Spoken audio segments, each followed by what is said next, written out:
Sneaky taxes. The bloody French and Indian War was finally over. But what if the Indians attacked again? What if Spain tried to invade? The British were still afraid of losing their colonies, so they decided to keep an army in America.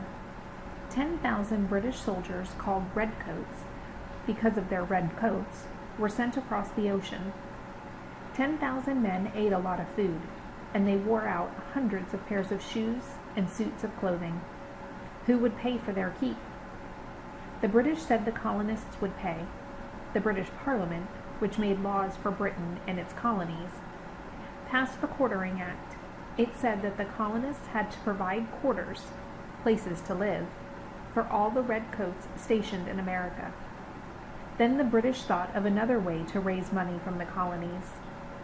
They would enforce the Navigation Acts, which had been passed in the 1600s but never implemented. The Navigation Acts said that the colonists had to buy almost everything they needed from Britain, even when a product could be bought more cheaply from some other country. And not only that, they also had to sell almost everything they produced to Britain, even if they could get better prices elsewhere. It didn't seem fair.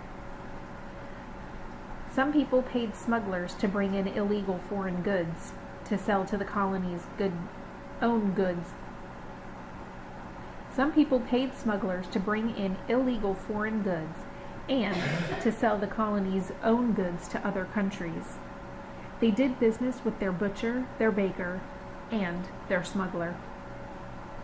When the British saw what was going on, they sent warships to patrol the American coast.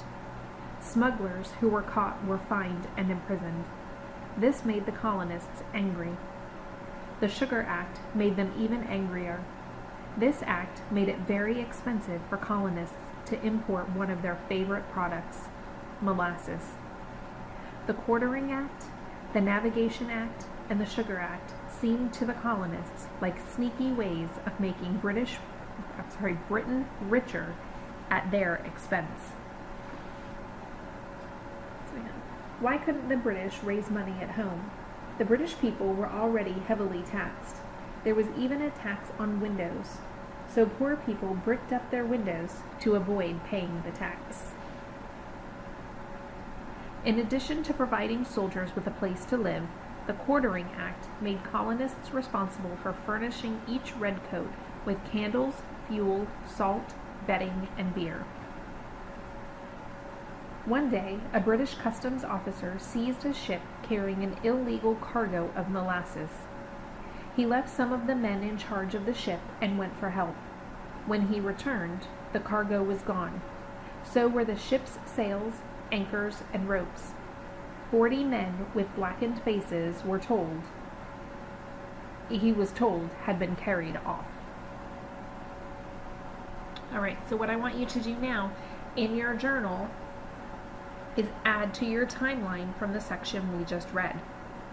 Okay, so you may need to go back and re-listen to the reading of these 2 pages, but continue to add to your timeline.